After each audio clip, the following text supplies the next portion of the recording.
આપ જોઈ રહ્યા છો સ્પાર્ક ટુડે ન્યૂઝ। પાદરા નગરપાલિકામાં રાષ્ટ્રીય સ્વયંસેવક સંઘ દ્વારા જ સંગીતમય સુંદરકાંડનું ભવ્ય આયોજન કરવામાં આવ્યું છે। પાદરા રાષ્ટ્રીય સ્વયંસેવક સંઘ દ્વારા જ અંબાજી મંદિર પાસે જ ભારત માતા ચોકમાં આ સંગીતમય સુંદરકાંડનું આયોજન કરવામાં આવ્યું હોય ત્યારે સ્વયંસેવકોએ એક માનતા રાખી હતી કે અયોધ્યામાં રામલલાની પ્રાણ પ્રતિષ્ઠા કાર્યક્રમ સંપન્ન થશે ત્યારે સુંદરકાંડનું આયોજન કરીશું। તે અંતર્ગત મંગળવારે સંગીતમય સુંદરકાંડનું આયોજન કરવામાં આવ્યું।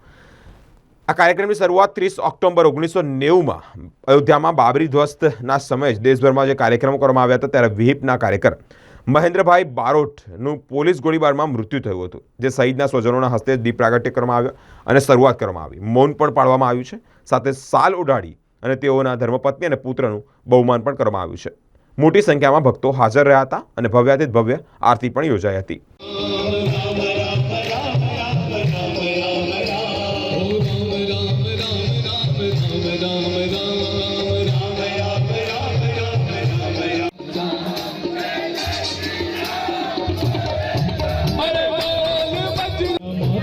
यमुना